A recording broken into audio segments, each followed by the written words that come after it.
trouble, ruin, ask Alma. Evil, do it, ask Alma. Time for viewing, ask Alma. Are you down, feeling low? Are trials weighing heavy on your mind? I know a place we can go. Sit back and unwind. Grab a seat, put up your feet, and we'll ask Alma. Ask her anything. She has a certain flair for being tough, but always fair. So if you need someone who cares, ask Alma. Problems big or small, she has the answers to them all. So drop your questions, have them solved by Alma. You can ask her anything. Trouble, ruin, ask Alma. Evil, do it, ask Alma. Time for viewing, ask Alma.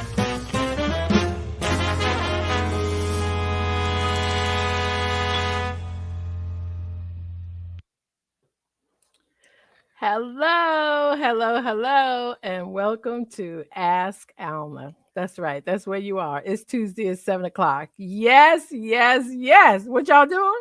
Watching Ask Alma. Of course, that's what we do. Call somebody, tell them to call somebody, or you can text, or you can yell, or whatever, but reach out to somebody, let them know they should join us too, because it's going to be a really great show. And they can talk to me and they can talk to you. That's right. Say hello to me in the comments so I can say hello back to you. I am, as you know, your host, Alma. Glad to see y'all. What's going on? Vosh. Okay, Vosh, tell me the truth. I got on new lipstick. It's a little bit bright, but I'm trying to try something new every day. So the lipstick is the new for today. Okay. But how are you? Mr. Call Me a Tic Tac Man. Read that comment. It was funny. And you already know the answer. If I take a picture, I'm going to use the one that makes me look the thinnest. Okay. There you go. Tina, how are you, girl? Mary Lou, Diva. Pat, walk up. Hey, Pat. Pat, what about those pictures online? So I posted our show tonight on the USA Today alumni page. And if you guys have been on that page past X, you satters, you'll see the headshots they have from, oh my gosh, so many years ago. But they are really wonderful to look at. A lot of fun. Tracy, hey girl, hey. Thank you for the theme song. I appreciate it, dance off of it, and love it every time I hear it. Thank you very much. Hey now. I am so glad y'all are here. I hope my other 118 cousins log in so we can get started. We need to say hello to Sharon. We need to say hello to Sean. And while we are doing that, hi, Bessie. That's my godmother. Oh, I want to say happy birthday to Greg Harris. Yes, Gregory Harris. That's my brother-in-law. Happy birthday to you. While we are getting started, I should bring in my handsome panel. Y'all know how it is to get together with some good-looking people. Where they at? Because they look good tonight, okay? Lee Ivory. Carol Gary. Hello. And Rick Taylor. How are y'all? Good to see y'all. Hi, Rosie. That's my sister-in-law in Seattle. I love it when they watch us all across the country. You know what I'm saying? That is so cool. So cool. Welcome to the show, y'all.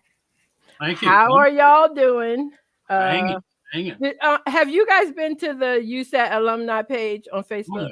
Oh, I'm loving the picture. And have you seen the new? Yeah, they are. So you guys who didn't work at USA Today with us, they are pictures of when I would say around the time we first started, I guess, because it started in what, 1982, 83? 82. 82. Yeah. And I think those pictures are definitely early 80s. Yeah, those are, Like, yeah. no question about it. It had to be early 80s. And Yeah. the hairstyles are hilarious. Yeah. No gray to be seen. No gray to be seen. No. Like, And the there's clothes too, you know. oh yeah, the clothes look funny. Like, there's this thing on Facebook.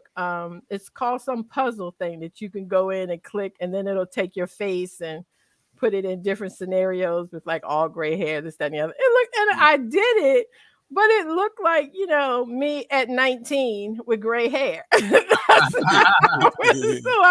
okay, yeah, no, that's not how that's gonna look. But I did like that I could see what I would look like with a head full of gray hair. And I must admit, I loved it. You loved it. I loved it. Yes. I loved it. So how y'all been? It's been a good week for me so far. Good week for y'all so far. So far, so good. Yeah, so far so good. I was getting ready to say y'all working people, but not everybody. 8 weeks for your boy here. 8 weeks to go. 8 weeks, and then you are retiring, or you're just gonna end that part of your employment. No, Snagglepuss, exit stage right. I'm out. I love it. Good for you, Rick. Good for you. Girl, you're not old enough. You gonna go back to your stripping career? Hey, that was a secret. I plead the fifth. All right. That was a secret. We call it rough Rick. Yes. Carol, we got two guys on the panel tonight, right? Yeah, right. Stud Muppets up on in here. That's right. That's right. That's why I put both of y'all together, two at the same time. Yes, indeed. Hey, real quick though, the thing about those pictures though, one, there's a lot of people that we just forgot. You know what I mean? Yeah. Looking at them. But there are also a lot of people in there that we lost. Yes, I noticed that too. Yeah, a lot of people. Yeah, I noticed that. And the other thing though, Lee, for me, some of the people, I knew their first names, but not their last names or like a nickname. So I just didn't type anything. Because a couple of people I was just saying, this is who this is, this is who this is, this. But then when it got to Ruth, like I couldn't remember her last name and I knew she had passed away. So I really didn't want to say anything, Yeah. And it really was a situation where you had to pay attention to that. Like the number was there. All about that, Ruth. Yeah, Ruth in the library. Yep. Because Magda used to work in the library too. And she was actually at the Washington Post with me. But we both left last year. But yeah, and because she kept saying, "Don't I know you?" I was like, "You do look familiar." So we never did say too much. Don't I know you? You do look familiar. And finally, somebody asked me a question about working at USA Today. And she went, "Oh my gosh, I worked at USA Today. That's where I know you from." I was like, "Oh, okay." But it was amazing how we never talked about it, number one. But I think the other thing was libraries no longer existed. So that wasn't her first go-to.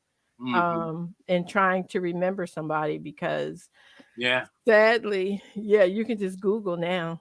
Yeah, right. Because back then you could not. You had to call the library and ask me how to spell it. Alma, do you remember Joanne Moore? That name sounds familiar. I don't know if she was still there when you got there. Which department was she in? She worked for Karen House. Yeah. Tall, gray-haired lady. Yeah. I remember her. Yeah. But yeah, it was fun, and a lot of people are posting that fun times. Yes, it was fun times. Can't believe it was that long ago. Speaking of not that long ago, well, really, it has nothing to do with being long ago, but I'm just making a segue into of something I wanted to ask you guys about, which I know nothing about. So I am looking forward to the guys on the show to fill in the blanks. But what was the thing with Cam Newton and the boys? Like some boys tried to fight him or something at a camp. What was that? That's stupid. What was it? I mean, Cam is, he's got a good heart, no question about that. And a lot of people don't know that over the years, especially when he was in Charlotte, he donated a lot of money to charities that benefited children. He was always at the hospital visiting kids and stuff like that. And Really? said he'd be driving down the street and he'd see kids playing football in the park. He'd pull over and be the quarterback for them. Really? Yeah, so he did a lot of stuff, but we only got one side of this thing. He does a 7-on-7 camp. He pays for it and everything, and I'm sure they were out there trash talking, and one thing led to another. It's like nowadays with these young boys, you can't play or offended so easily. Their feelings get hurt, and then it's like That's telling y'all's fault. That's y'all's fault, though. Y'all got to give everybody gets a trophy on the team. So you don't learn how to have your feelings hurt and go home and cry. Yeah, that's a problem. Yep. Yes. Sean, hey, I'm glad you joined us. But if there's an upside to a fist fight, is that Cam was handling them boys. He was handling them boys. It was 6-on-1. And wow. He had one dude in a headlock and he was throwing 2 or 3 others around. And another one came out of nowhere and jumped up and hit him. And he took it like a champ. He was like, wow. That's like, because Gill was telling me that he was pretty tall, that Cam Newton is tall, like as tall as Tyler Perry almost. Yeah, which cracked me up because probably about 260. When I was at Tyler Perry Studios and he walked by as we were down there to set up for the vice presidential debate and everything. But anyway, he was like, he walked by and it was head length. Like I wasn't necessarily super shorter than him or anything. And it was funny. I was telling Gill about it when I got home and he was like, oh, so he is super tall. Like when you saw him, I was like, he's not that tall. So he was like, yeah, he is. And I was like, no, he ain't that tall. Like I was looking at him, he was looking at me. So he was like, I don't know what kind of heels you had on or what was going on, but that brother is tall. I'm like, no, not really. Yeah, he gotta be like, he's 6'5". He about, 5'6", 5'7". So anyway, but I'm not gonna drag this out. Long story short, I was standing on the panel thing. So I was up high off the ground when he walked by. So that's why he didn't seem that tall to me. But that's a whole nother story, because the best part about that story is everybody else was looking down at their phones and doing stuff. Right. And I was not. I was standing there looking around just to be in the moment. So the best news out of that one is to be in the moment. You don't always have to be working every minute of the day. Right, that's right. Like take it in sometimes. So I think it's great that Cam was able to fight them off, I guess.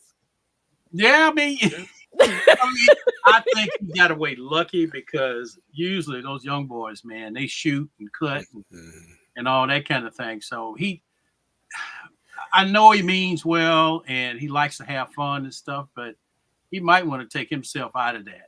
Yeah. Now, especially in the ATL, I was going to say. Yeah, especially in the ATL, man. I mean, they stepping over bodies there, Yeah. So it's just sad. Crazy. Yeah. And Bessie said his hat never came off. It sure did. That's what all the NFL dudes were laughing about on the talk show. They was like, Cam's hat never moved. Bad man, That is too funny. Hey, speaking of talking about tall people, big people, and stuff like that, I've never met him. I've met a whole lot of basketball players, but not him. Mm-hmm. But my friends and who cover the game and all that kind of stuff, and who've been around him, they say Shaq is so big that it'll scare you. Really? Yeah. One of my partners said that he was standing next to Shaq one day at some kind of event or something like that, and just talking, and he said Shaq moved and he saw it out the corner of his eye, like the shade. And he said it scared him.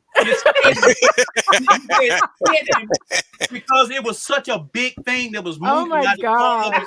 You know what I mean? He forgot he was standing there, Wow. He was like the pillar in the Coliseum moved or something. Right. Because he's like 7 something. Oh, Shaq like 7'1", 330 pounds. And oh my God. His shoe, they used to have a replica of his shoe in the window at one of the sporting goods stores. And it was a size 26, which is literally 2 feet long. Wow. Yeah. That's long. Oh my gosh, that's long. I saw a clip of him recently. He said decisions he had made, poor decisions on his he tells the truth. Yeah, put him at his house is 10,000 square feet. Yeah, he's crazy. He's crazy. Like somebody else could be in the house with you and you wouldn't even know. Yeah. Shaq is a big kid, man. He's such a great guy, though. You know, he helps so many people, and you know, there's all kind of videos about him being at Best Buy and buying computers like for the whole family. And yeah, that's pretty cool. That's very, very cool. Anyway, I digress. No, that's pretty cool. Speaking of basketball, Mr. Lee Ivory. Oh man! So I wrote an editorial today for the Richmond Free Press, richmondfreepress.com, y'all, about the whole Caitlin Clark thing. Caitlin Clark, if you don't know, she is the star point guard for the University of Iowa. And she is a sharp shooting sister. You know, I mean, they compare her to Steph Curry. She ain't that good, but she's the best in the women's game in terms of long distance shooting. You know, she got handles and stuff too. So her team is in the top 10, and she'll probably make a lot of noise in the tournament and, you know, be drafted and all that kind of stuff. So anyway, she just broke the NCAA all-time women's scoring record. Okay. And that's cool. Great for her, except for the fact that she ain't the all-time leading scorer in women's basketball. Now notice I didn't say NCAA basketball. Right. Okay. Right. There are two other black women, right? 2 other black women who have more points than her. But they played under the old association before the NCAA took over. And so the NCAA will not recognize those stats. Yeah, which is totally unfair. Totally. Major League Baseball did the same thing to the Negro Leagues players up until 2020. And because people were like, this is racist, this is bull jive, they finally, in 2020, said, okay, we'll include their stats. You know, as much as we can, apples to apples. So it's time for the NCAA to get off the porch and do something about it. You know, absolutely. Because most of the stories that were written about this thing didn't even try to put that in perspective. They were Caitlin Clark. You know. Did you try to put it in perspective with the one that you wrote? Yes, I did. I have to look forward to reading that. Absolutely, I did. Yes. And you know, and she's white, and she broke the record of a white player. It has nothing to do with race. Right. Nothing to do with race, you know. Right. They just happen to be white, and these other 2 just happen to be black. But it's about fairness, and including those stats. I mean, including everybody. Yeah, and see, you know, it's even more impressive that they had that many points, like back in the, you know what I mean? Women, period. Yeah. I was thinking that too. That was the point I was going to bring up. Yeah, that's pretty cool. Yeah. The other thing before we get started and have to play the disclaimer, you guys. So what was that story about the guy who called a cable company? The guy on TikTok that called a cable company. Did y'all hear about this? He talking about called the cable company. Yeah, y'all came out here today, but y'all ain't fixed my balloon. You're like, dude, yeah, my balloon ain't working. His balloon, you know. And so the dude, he kept saying it. So the dude finally kind of chuckles a little bit. He goes, "Oh, okay." He says, brother, you see right there on the left where it says Chanel? He said there's a button right up under it. He said, push that button. And he pushed the button, and it was on mute, of course. One of the Chanel button. Yeah. That's like, Lee, you ever heard Gary Rollins would tell that story about being in the record store and the guy said he was looking for the album by Colonel Abrams. Oh, yeah.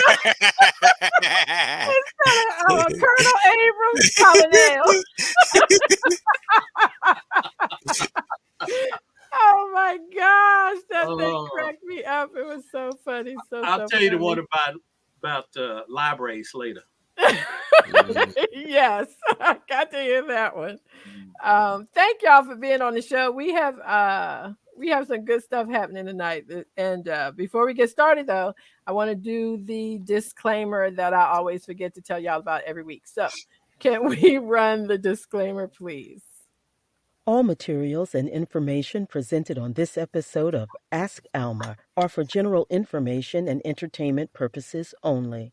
The views, thoughts, and opinions expressed are those of the host and guests and do not represent the views or opinions of the National Newspaper Publishers Association.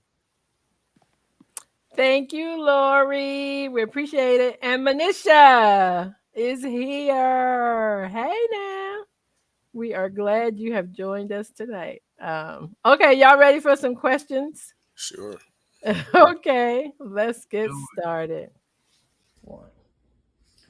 Dear Alma, I come from a very large family, and as the oldest was forced to take care of my siblings. I am college educated and successful in my career. I'm usually called handsome, and I don't have a problem meeting and dating women. Here's my situation. I don't want to get married, and I don't want kids. I'm 39, and that doesn't sit well with most women that I date. No, I'm not gay, and I'm not mentally unstable. I just don't want to be a husband or father. And I think many feel the same way I do. It's very difficult for me to stay in a long-term relationship once she finds out she can't change my mind and give me an ultimatum. What can I do? Do you and your panel have any advice for me? And please don't say one day I'll change my mind, because I won't. Straight up. I don't want to get married. I don't want to have kids. And what is the issue? So that's the recap. Basically, he's saying, I just don't want to. And I have to honestly tell you guys, I wondered what this question would feel like coming from a woman, but that's a whole nother, discussion.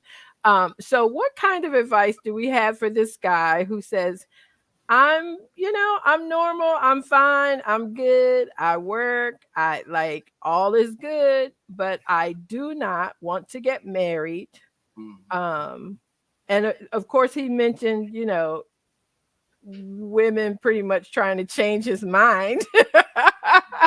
But he is saying, no, I don't want to get married and I don't want to have kids. But other than that, I'm good for a great relationship. So is that possible? Miss Carol, why don't you take this? We're going to let Carol start that one. Well, I respect the fact that he has a position on it. But I think a lot of times women go in thinking they can change someone's mind. Me too, And Carol. so we don't internally manage our own expectations. I say we being, we hear that and we're like, well, he maybe doesn't mean it. He doesn't really mean that. Right. And everybody gets hurt in the end. I shouldn't say everybody, because technically speaking, he already told you his stand. I think we need to just kind of go in with eyes open and decide if this is really what we want. So, I applaud him for that. Yeah. And really know, like you said, this is what he wants. Like if this isn't what you want, don't even start it. Because he has said to you, I don't want to get married and I don't want children. That's the choice. So tell the woman up front, hey, don't want to get married either. So Right, because that's the other thing too, Bessie, that I thought about with this guy is 39. Because I was going to say, I know a whole lot of women who don't want to get married, but these are women who've already been married. And I don't know about that many women at 39 who've already been married who don't want to get married. But I do know a large number of women who are, 50 and over, who are very much so looking for a companion and not in any way looking for a husband. So that's another part of this equation that, he's a young guy. So I think it puts him in a bracket where most women that he meets will be looking for a husband. Or am I wrong in thinking that, guys? Yeah, I mean, he's about that age, and he says he's a good-looking guy. He's got a decent job and all that kind of stuff. So, but I'm like Carol and you. I totally respect this position. I mean, marriage isn't for everybody, and neither are kids. I mean, I have female friends who say that I never wanted kids. Yeah. I got nieces and nephews and stuff like that, and I love playing with them. Yeah, and they got to go home. So right. So I'm cool with brother man. But like I say, as long as he is upfront, which sounds like he is. He's upfront, but he has a hard time like maintaining relationships. I don't think like he's asking us for advice. I don't think he's really doing anything wrong. Right. No, he's saying what he wants to say up front, and it's almost like a boxing match. I said, y'all get together and do whatever, then you go to your corners, and then just be done with that. And he's pretty happy with that. There's no reason to force something. I mean, one of the things that that I always kind of heard is, if somebody gives you an ultimatum, then it's like, then you don't want to get forced into anything. It's, you have to kind of like agree, right. Yeah, because if somebody gives you an ultimatum and then you're going to go in and it's like, dang, I did it just because, they said so, not because I wanted to. And that's nothing you want to live with for the rest of your life. Right. Yeah. And that's the reason why he can't maintain relationships, because he told them at the beginning and think he's going to change his mind. And then when they push back against that, he's like, okay. Right. Yeah. That's tough. Gill. Oh my Gill. What's up, Gill? Yeah. What's up, boy? My commenting husband. The woman won't change his mind. Doesn't mean he can't or won't change his. That's true. But he is pretty. And you know what? So Tracy says, I think you gave him advice when you said that he might want to try dating older women. Exactly. Somebody else said that. Put that in the comments. The older woman. Pat, you should be very careful about birth. Absolutely, Pat. Yes, he should. Mary Lou was the one that said find an older woman. There you go. But go get you some senior moments. Yeah, there you go. But I am a firm believer that everybody doesn't agree on everything except for people who follow Beyonce. But like, you can find a woman who doesn't want to get married and may not want to have kids. Gill, don't ask me. Really, don't ask me how I know. Anyway, I think maybe this would move him into a situation where he can look for a woman who is really, really busy in her career. Because most times that is not a person who is looking to get married and start a family. But I can't say that I can think of anything that he's doing wrong. I don't know about you guys, but I don't see. Yeah. I think we can give you some advice on where to meet some women, and we said, which we advised older women. Or he never said, well, he said he didn't want to get married, but you have to find like-minded people. So there isn't a group where that everybody wants to do the same thing. And I don't think every woman wants to get married. I'm pretty sure there are some women out there who don't want to get married either. So I wonder if he has tried dating sites and put that information in a dating site. I'm not trying to get married and I don't want kids. Try that. You can try that. You can try older women. What else did we tell him to try? Was it anything else? Use birth control. Like, because yeah. And just stay true to yourself. Manisha, what did she say? Lee, can you see hers? Let's see. I thought I heard him say after they find out, which sounded like he wasn't being upfront when he meets someone new. See, Manisha, I disagree with that. I think there were quite a number of women who heard him clearly. Right, Carol? Heard him clearly and thought, yeah, you just feel that way because you ain't met me yet. And because a lot of men and women feel like they can change people. So I'm not just saying that's just women. I think there are people who go into relationships because they really like the way the other person looks. And then they take it from there and try to change, mold, rearrange, blah, blah, blah, blah, blah, blah.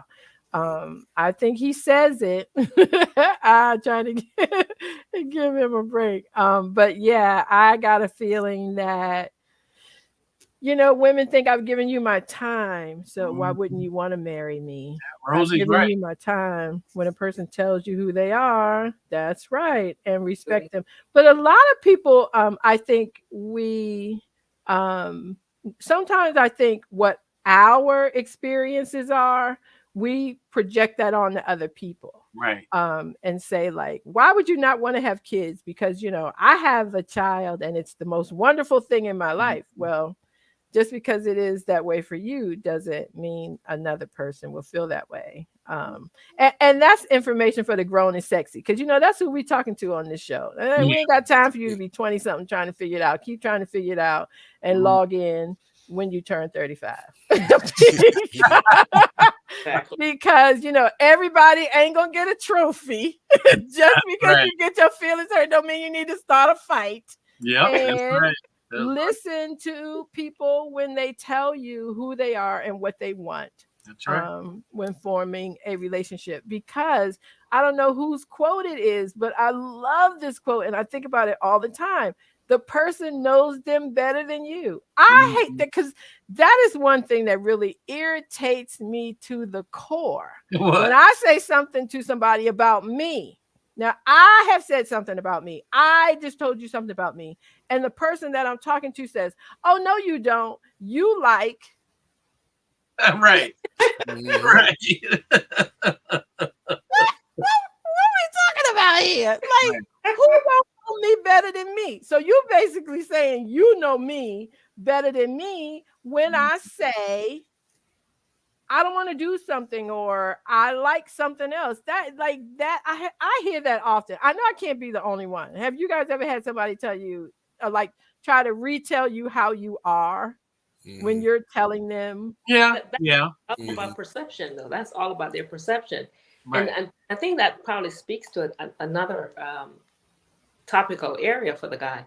I mean, he's saying this, but somebody else is interpreting it differently and rearranging what he's saying to fit their narrative.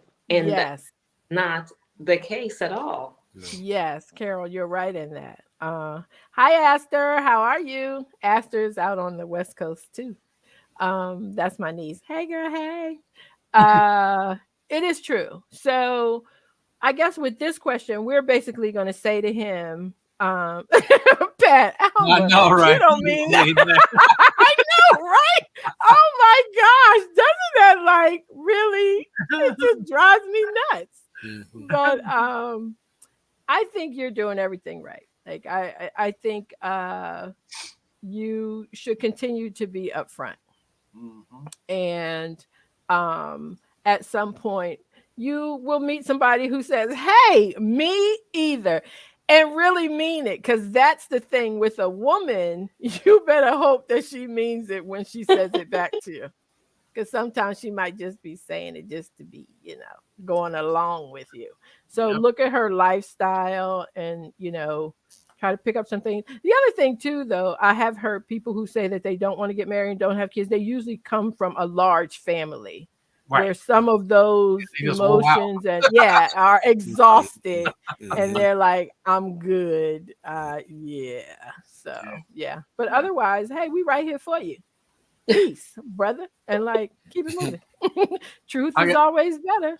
I got a partner who has 17 brothers and sisters. Would that be Gill's brothers and sisters? No. I can't even imagine that. You know what I mean? With the same mama though? Same mama and dad. Wow. Grew up on a farm down in Arkansas.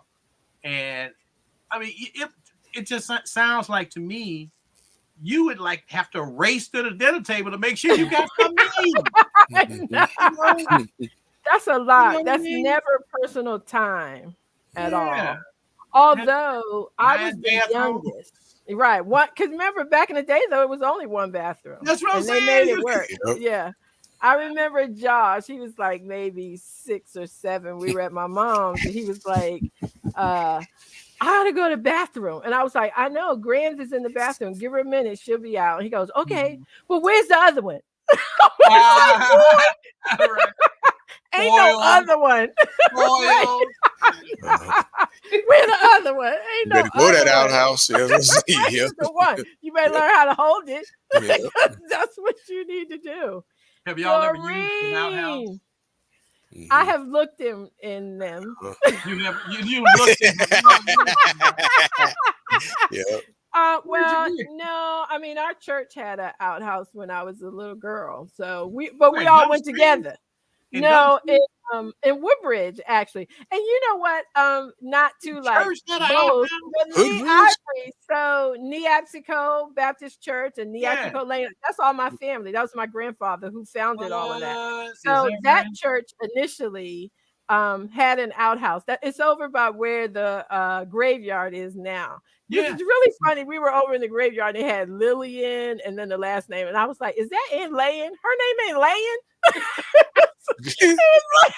thought her name was Layan because everybody called her Aunt Layan, but no, her name was Lillian. But anyway, I never heard of no church have an outhouse. That church when I was little, south where I came from. Was y'all slaves then? You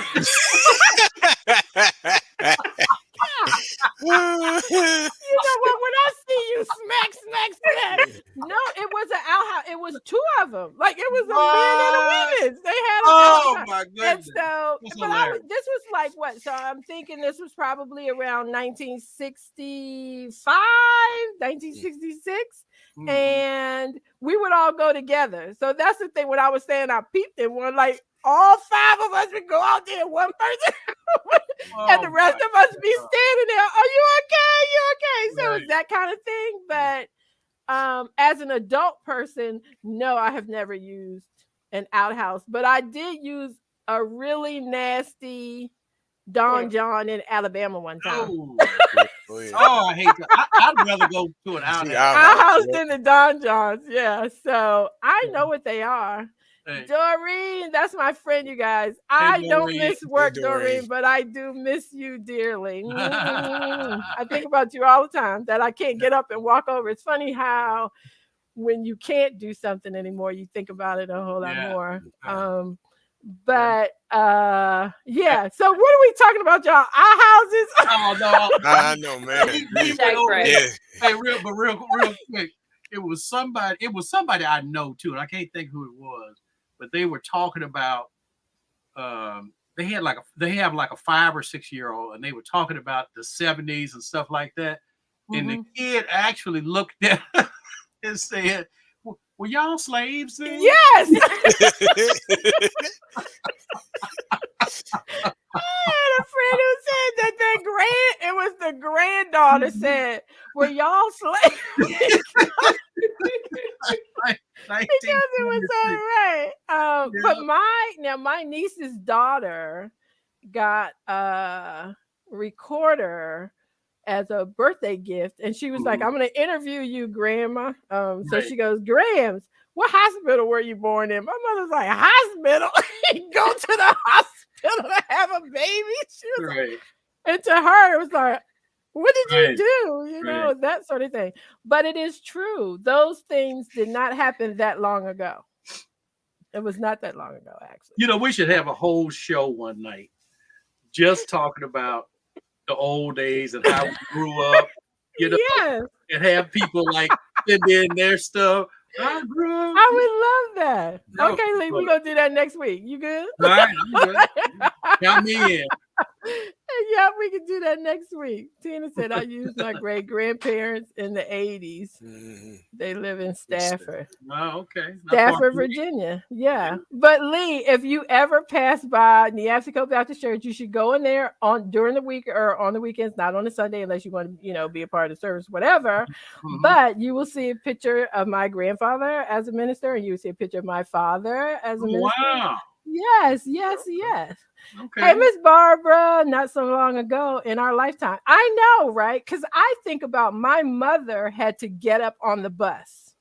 If my mother was on a bus and somebody else got on the bus who didn't look like her, she had to give up her seat. Because I can remember learning that and thinking it was forever ago. And my mother, when we would get on the bus, I would run to the back and she would go, get up here. Like I had done something like, right. What? And when she would force us to sit on the front, second or third seat, like, what is she doing? Because it's always so much more fun in the back of the bus. Everybody knows that, right? Oh, of course. And then when she lived with us the last couple of years of her life, I asked her about that. I go, why are you always so weird about on the bus? And she told me, and I was like, oh my gosh, you had to get up on the bus too? She was like, what do you think? Because again, it was in a book. Yeah. So I thought it was 100 years ago. Like I never thought it was within her lifetime or within my lifetime. Right. But yeah, so this was a good conversation, I think. No, it was a great conversation. It really was. It really was. And we gave good advice. And yeah, now we can go to the next question. Alma. My brother died suddenly. We were not close, but my 90-year-old mother asked me to fly to Florida to recover some of his personal items. And I asked my daughter-in-law to come to help. My spouse told me to stay a couple of extra days to enjoy the weather since we were down here. He had life insurance with the money going to my mother and my 2 adult kids. I paid for everything, including the funeral. My daughter paid for half of the funeral, but did not pay airfare. My son didn't pay anything to me, as he didn't feel I should have stayed 2 extra days. My mother used her portion to pay her bills. Am I wrong for expecting reimbursement? As Primetime said, I saved receipts.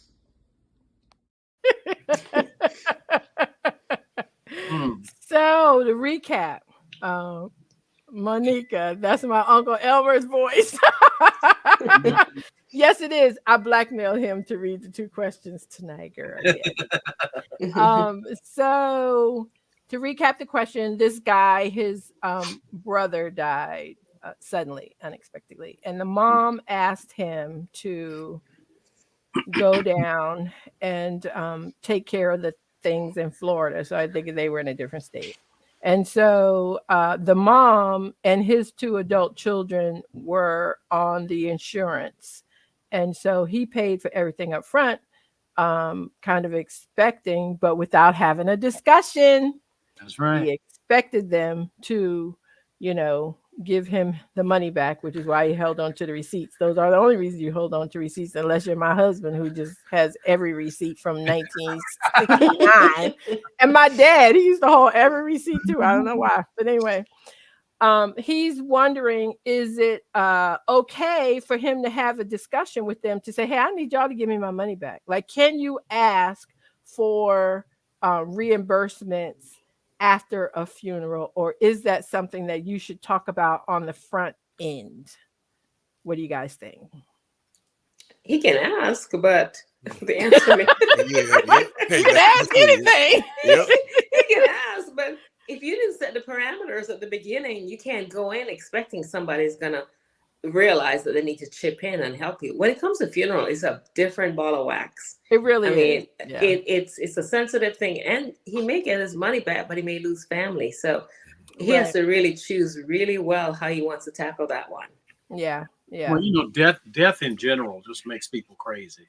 And I mean, it sounds like the daughter has done what she was supposed to do. It's the son, right, for the funeral. Yeah, it's the son who seems to be sitting on the money. Now, there's two things in play here. One, he definitely should have had a conversation. Said, "Listen, I'm gonna go down and help out and everything, but I'm not getting anything out of this. Y'all are getting a nice little chunk of change. So, I mean, it can't be no more than $1,000, $500 each. You know what I mean? For what, the funeral? No, the funeral. Flight. Oh, the flight. Yeah. The flight. Yeah, it can't be any more than that. Let's just say on the outside chance it's $1,000. So So if the daughter has kicked out, paid for half the funeral, kicked out to him, and the son is the only one holding out. No, I mean, I wouldn't expect a reimbursement, but it would be nice if he did. You know what I mean? I mean, I don't think he needs to be offended because he didn't have the agreement in place, like Carol said, before he left. But if he's thinking, okay, my kids are going to do the right thing, and then they don't do the right thing, well, that's kind of your fault for not bringing that up before you left. You know? Yeah. That's what I just kind of say. Don't do anything if you always expecting something in return. Right. Or say something up front. If you need to, or like it's a funeral. So don't you think some people would just know that he didn't want to be the one who paid it for the whole funeral? Yeah, I mean, you should know. You should know your relatives by now. Okay? Yeah, right. Don't you know? Yeah. Now I can understand if the mom, and he said his mom was 90 something, that she paid her bills. So I get it. Yeah. Like she should. Yeah, I mean, leave her alone. Yeah, but he should. Yeah, like Ms. Barbara said, you shouldn't assume, but it is like especially with young people, because we still talking about everybody getting a trophy. Don't nobody know how to let their feelings there.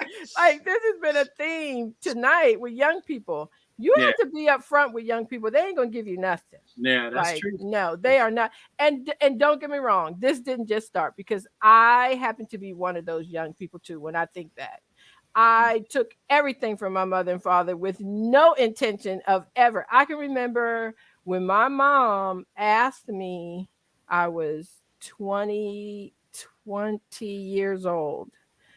She said, "You have a job, you have to pay rent." Why would I do that? I'm gonna have to pay rent. Like, why would I pay rent now?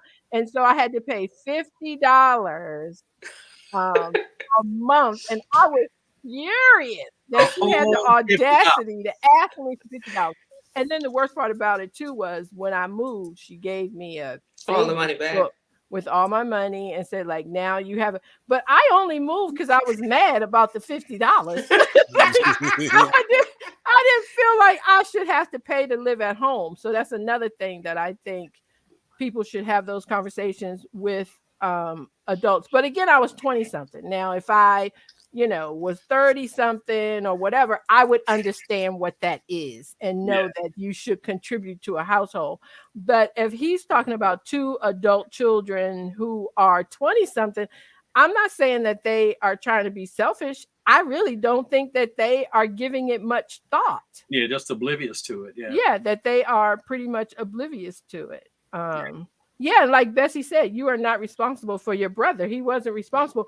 But at the same time, like now that I'm sort of reading that and what Bessie added to it, oh, I know, my godmother, oh my gosh, I never paid her back. She did all kind of stuff. We talking cars, all kind, like, let's not even get started. And I'd be like, thank you. Didn't even think about it. But I think what about relatives or children or exes of the brother? Like, he couldn't have just been down there all by himself.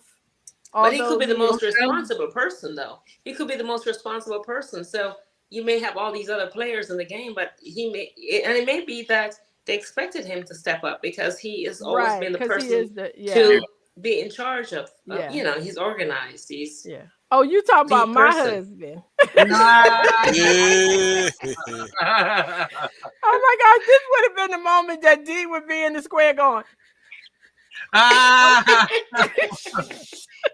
But yes, most responsible people do get stuck with things. And it's not because, I don't even know why. I think it may be just because people see you in that role. Yeah. I've never been that person, so I don't know. Like, I'm responsible at work. I'm very responsible at work. But I wouldn't say that carried over into my personal life. But you know what? I didn't really run into it that often. I mean, you know, there's trifling people everywhere. But I didn't run into it that often until I moved up here, you know, from the Deep South. And not everybody, but I would run into enough people where it got to be a problem. You know what I mean? It's like, you know, we had manners, you know what I mean? Yes. When you go to somebody's house, somebody invites you over. Yeah. You don't come empty-handed. Right. You take something. You know, I mean, you invite somebody over here, and all they bring is an appetite. Right. You know? And Tupperware. I'm just gonna say one thing: mac and cheese. Okay? I'm still mad about that. But yes, they do. Yes. But you know, it's like this true story. You know, we still do from time to time. But when we were younger, you know, the USA Today crew would always have cookouts. Mm-hmm. And so it was like, okay, Carol, you know, you and your crew this time you bring all the buns. Yeah. All right, Rick, this time y'all bring the sodas. Alma, you never asked me to bring anything. I was a single mom. Y'all never asked me to bring anything. When I asked, y'all would be like, "No, that's okay." Mm-hmm. But they shall remain nameless. But they were supposed to bring the hamburger meat, right? So they knew it was going to be 12 to 15 people. Why they walk up in there with a pound of hamburger? This is true story. A pound of hamburger. It's meant for sliders, not hamburgers. Tell them, Carol. That's right. I do appreciate that, though. I got married very, very young. And so by the time I was ending my marriage, everybody else was getting married. But the USA Today crew never required anything of me at all. Rick, I remember coming to your house. Yeah, what can I bring? You good? No, you're all right. You're all right. You're all right. That's all right. You know what else I want to say before the show is over? We got another good 6 minutes or so, but I want to say this before I forget. And I mean it all in love. Rick Taylor, if you ain't sitting up here looking like Joe Madison's brother, y'all, it is such a resemblance. And I think maybe because Joe Madison has been on television so much the last couple of weeks. Right. But he too is a very handsome man. But yeah, that's who you were reminding me of a little bit tonight. Well, I knew him, so yeah. Oh, you did? Yeah. He worked in Detroit as an activist, long before he came here. So right. I knew him and his wife Sherry from journalism, and I met them through Dwayne Wickham. So I did a lot of stuff with them. We went to Cuba together. We did a couple of things together, and the two of them they were just a wonderful, beautiful couple. Like they just paired off each other so much, but he was really a great guy. So that is a 100% compliment, and I hope that you know that. Yes. Oh yeah, and I took it that way. I'm honored. Yeah. Oh, good. And I so regret that you were not on our Cuba trip. Me too. Well, no, so much fun. You know what I was getting ready to say, but me and you would still be there. I know, right? Yeah, that's right. Yeah. all the rum They and would cigars. still be looking for us. Right? Yes, girl say, don't let them out of country. Yes, indeed. Yes, indeed. And anybody who gets a chance to go to Cuba, go for yourself. See it for yourself. Figure it out for yourself. Yeah. I'll just leave that right there. There's a lot of stuff happening, but there's a lot of stuff happening everywhere. So, yes, indeed. Beautiful land, though. And the people are so loving to each other. I know. Oh, my gosh. This was so funny. I'm going to tell y'all this, then we get back to the question. But we were on the beach on one day. It was Vanessa Williams, Joe and Sherry were there too. But it was Vanessa Williams, another woman who was out of Detroit too, Rick. I can't think of her name. And then Betty Baye. But anyway, so Carol, we walking down the beach, 4 women. And Betty tripped and fell. And by the time we all looked down and looked up, it was like 10 men surrounding us, and all 10 of them were helping Betty up. Aww. And it was shocking because you can fall in America, ain't nobody coming to help you get up. Like people step over you to keep going where they're going because ain't nobody paying attention. Right? And so we were taken by it for a minute, but once they asked Betty and she said she was fine, and we went, took a couple of steps. Vanessa, it was so funny. She was like, "Oh hell, I'm getting ready to fall in a minute, y'all." 5 seconds. Because it was just amazing. And it wasn't just that. It was several things that happened that people surrounded you to make sure you were okay. Then you had to double check that you were okay. And then they would let you go on your way. But Carol, I know you know that island life. I think it is like that's what it is because I've experienced it on many islands. I experienced it in Hawaii. So it is that kind of mindset that you look out for each other and you take a minute to look out for each other. Well, don't be in New York and try to say you're going to jump from a building because people are down there going, jump. Yeah, that's right. That's right. You hold up traffic, man, jump. I was in New York. I kept looking up and I was walking by and this guy, he goes, "Stop. The buildings are tall. They all are. Look ahead and go where you're going." Oh my gosh. It was so funny. This was fun. This was fun. I always have fun with y'all. And I knew that I would. I absolutely knew that I would. Thank you so much for being a part of this show tonight. It meant everything to me. All of you know that I reach out to you in a minute's notice, and all 3 of you always are like, "I'm in, don't worry about it." And it really, I'm telling you, brings me to tears. Thank you so much. I hope you guys had fun tonight. Of course. Good. And Lee, we'll reach out. Lee and I will reach out to y'all about the show about back in the day. Yeah. Back in the day. Back in the day. We're going to be doing that. And you know what? I'm going to put her on blast because Dee is texting me laughing. So she is not on here. Say what's up. Yes. She has taken a hiatus. Miss Didi getting her master's degree. Can't tell her nothing. Oh, nice. Yes, indeed. Congratulations. Bobby. That's Bobby from He Said. I was on What's their up, show. Bobby? What's up, Bobby? Yeah. Thank you. I got a quick question for y'all now. Talk about back in the day. Uh-huh. Now, back in the day, we were probably in junior high, I would say.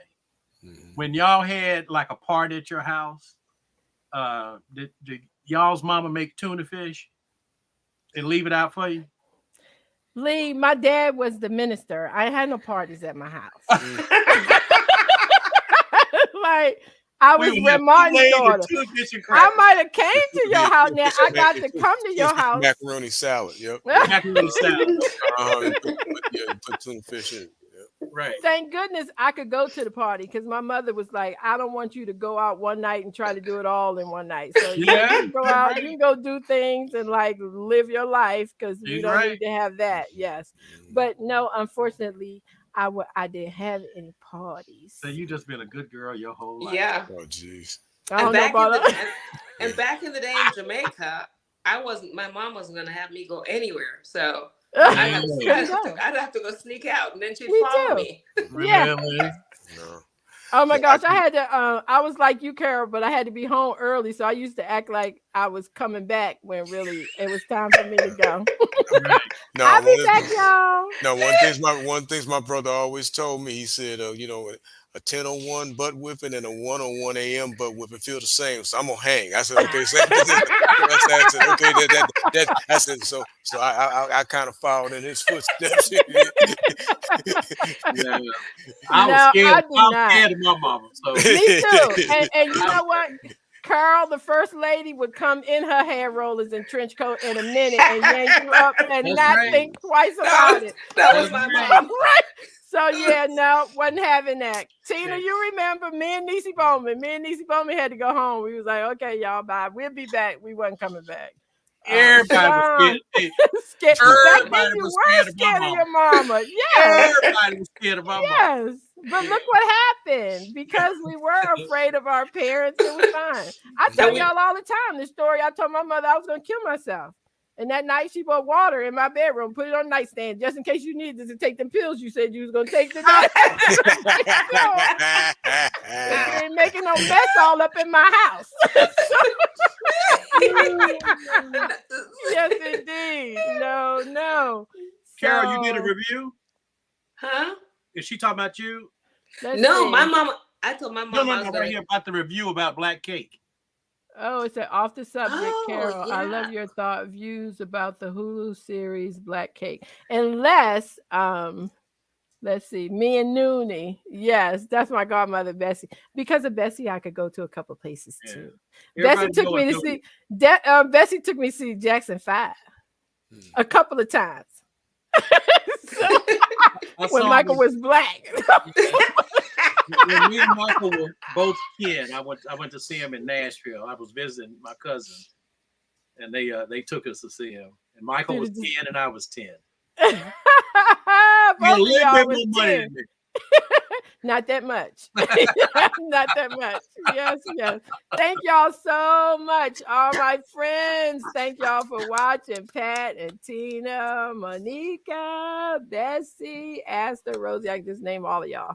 Diva, you know who she is. Thank you. Doreen, who works hard. I'm grateful she's watching tonight. Thank you. Y'all have a good week. I'll talk to you later. Bye. Bye.